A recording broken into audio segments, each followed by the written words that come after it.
Hello students, Vinita की Hindi class में आपका स्वागत है।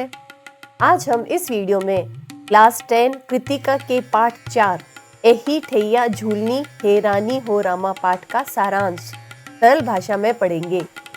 यह पाठ शिव प्रसाद मिश्र रुद्र द्वारा रचित है। इसमें लेखक ने आज़ादी से पहले के समाज और उस समय की घटनाओं का वर्णन किया है। इस रचना का शीर्षक एही ठैया झूलनी हे रानी हो रामा का अर्थ है इसी स्थान पर मेरी नाक की नथ खो गई। तो इसके बारे में और आगे पढ़ते हैं। Let's study part 4।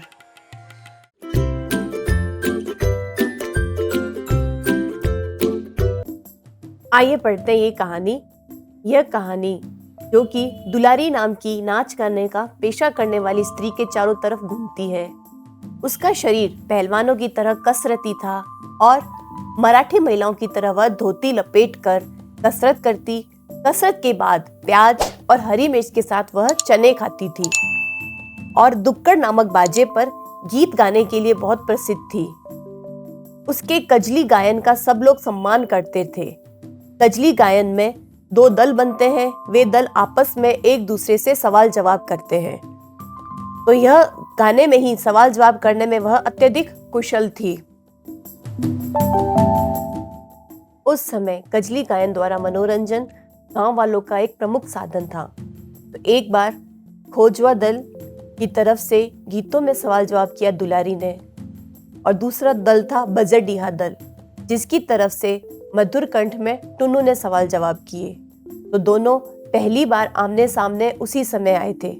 उस प्रतियोगिता के दौरान उस प्रतियोगिता में टुन्नू के मुंह से दुलारी की तारीफ सुनकर वहां सुंदर के मालिक फैकू सरदार ने गुस्से में टुन्नू पर लाठी से वार कर दिया। दुलारी ने टुन्नू को उस मार से बचाया और तब दुलारी को पहली बार अपने प्रति उसके प्रेम का अनुभव हुआ था। दुलारी के घर आकर भी टुन्नू चुप रहता, कुछ नहीं कहता। कभी उसने अपने प्रेम को प्रकट भी नहीं किया। पर होली के एक दिन पहले टुन्नू दुलारी के घर आया। उसने खादी आश्रम की बुनी हुई साड़ी दुलारी को दी। दुलारी ने उसे बहुत डांटा और साड़ी फेंक दी। टुन्नू अपमानित होकर रोने लगा। उसके आंसू दुलारी के द्वारा फेंकी साड़ी पर टपकने लगे। उसने अपना प्रेम पहली बार प्रकट किया और कहा कि उसका मन रूप और उम्र की सीमा में नहीं बंधा हुआ है। टुन्नू के जाने के बाद दुलारी ने साड़ी पर पड़े आंसुओं के धब्बों को चूम लिया। दुलारी 6 महीने पहले ही टुन्नू से मिली थी। उसने अपनी ढलती उम्र में प्रेम को पहली बार इतने करीब से महसूस किया था। टुन्नू की लाई हुई साड़ी को उसने अपने कपड़ों में सबसे नीचे रख लिया। टुन्नू और अपने प्रेम को आत्मा का प्रेम समझते हुए भी दुलारी चिंतित थी। उसी समय फैकू सरदार धोतियों का एक बंडल लेकर दुलारी की कोठरी में आया। फैकू सरदार ने उसे तीज पर बनारसी साड़ी दिलवाने का वायदा किया था। जब दुलारी और फैकू सरदार बातचीत कर रहे थे, उसी समय उसकी गली में से विदेशी वस्त्रों की होली जलाने वाली टोली निकली।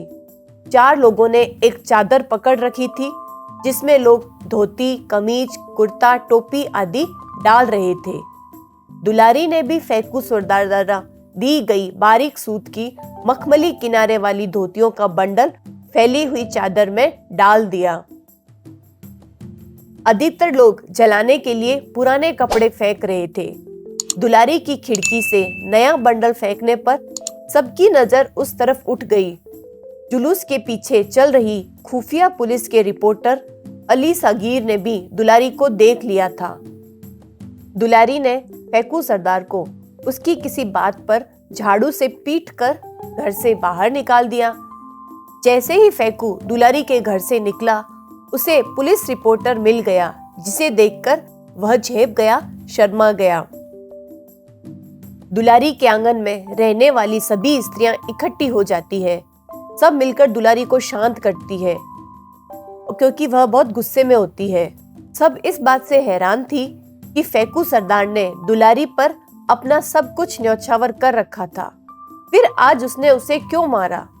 दुलारी कहती है कि यदि फैकू सरदार ने उसे रानी बनाकर रखा था तो उसने भी अपनी इज्जत, अपना सम्मान उसके नाम कर दिया था। एक नारी के सम्मान की कीमत कुछ भी नहीं होती।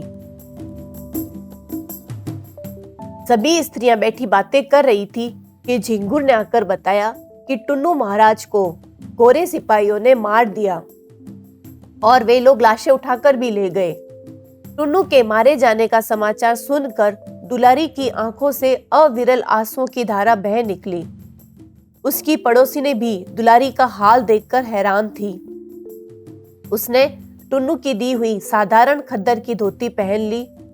वह झिंगुर से टुन्नू के शहीदी स्थल का पता पूछकर वहां जाने के लिए घर से बाहर निकली। जैसे ही दुलारी घर से बाहर निकलती है तो बाहर निकलते ही उसे थाने के मुंशी और फैकू सरदार मिल जाते हैं। वे उसे थाने में चलकर अमन सभा के समारोह में गाने के लिए कहते हैं। प्रधान संवाददाता ने शर्मा जी की लाई हुई रिपोर्ट को मेज पर पटकते हुए डांटा और अखबार की रिपोर्टरी छोड़कर चाय की दुकान खोलने के लिए कहा। उनके द्वारा लाई रिपोर्ट को उसने अलिफ लैला की कहानी कहा, जिसे प्रकाशित करना वह उचित नहीं समझते। इस पर संपादक ने शर्मा जी को अपनी रिपोर्ट पढ़ने के लिए कहा। तो अब शर्मा जी एक दिन पूर्व घटी घटना की रिपोर्ट इस तरह लिखी, आइए पढ़ते हैं कि इस रिपोर्ट का शीर्षक उन्होंने एही ठैया झूलनी हे रानी हो रामा रखा था। और उनकी रिपोर्ट के अनुसार कल 6 अप्रैल को नेताओं की अपील पर नगर में पूर्ण हड़ताल रही। खोमचे वाले भी हड़ताल पर थे। सुबह से ही विदेशी वस्त्रों का संग्रह करके उनकी होली जलाने वालों के जुलूस निकलते रहे। उनके साथ प्रसिद्ध कजली गायक टुन्नू भी था।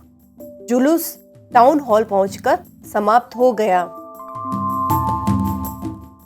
सब जाने लगे तो पुलिस के जमादार अली सगीर ने टुन्नू को गालियां दी। टुन्नू के प्रतिवाद करने पर उसे जमादार ने बूट से ठोकर मारी। इससे उसकी पसली में चोट लगी। वह गिर पड़ा और उसके मुंह से खून निकल पड़ा। गोरे सैनिकों ने उसे उठाकर गाड़ी में डालकर अस्पताल ले जाने के स्थान पर वरुणा में प्रवाहित कर दिया, जिसे संवाददाता ने भी देखा था। इस टुन्नू का दुलारी नाम की गौनहारिन से संबंध था। रिपोर्ट में आगे लिखते हैं कि कल शाम अमन सभा द्वारा टाउन हॉल में आयोजित समारोह में, जहां जनता का एक भी प्रतिनिधि उपस्थित नहीं था, दुलारी को नचाया गवाया गया था। टुन्नू की मृत्यु से दुलारी बहुत उदास थी। उसने खद्दर की साधारण धोती पहन रखी थी। वह उस स्थान पर गाना नहीं चाहती थी जहां 8 घंटे पहले उसके प्रेमी की हत्या कर दी गई थी। फिर भी कुख्यात जमादार अली सगीर के कहने पर उसने दर्द भरे स्वर में एही ठैया झूलनी हे रानी हो रामा कासों में पूछू गाया और जिस स्थान पर टुन्नू गिरा था उधर ही नजर जमाए हुए गाती रही। गाते गाते उसकी आंखों से आंसू बह निकले, मानो टुन्नू की लाश को वरुणा में फेंकने से पानी की जो बूंदें छिटकी थी वे अब दुलारी की आंखों से बह निकली है। संपादक महोदय को रिपोर्ट तो सत्य लगी, परंतु वे इसे छापने में असमर्थ थे। स्टूडेंट्स, इस सारांश में हमने दुलारी के स्वभाव के बारे में पढ़ा। कठोर हृदय दुलारी के हृदय में करुणा और देश प्रेम का भाव भी हमने इस पाठ में देखा। तो टुल्लू और दुलारी के इस आत्मीय प्रेम को इस पाठ में पढ़ने के बाद अगले वीडियो में हम इसके प्रश्नोत्तर करेंगे। तो हमसे जुड़े रहिए। Stay connected and do subscribe. Thank you and all the best.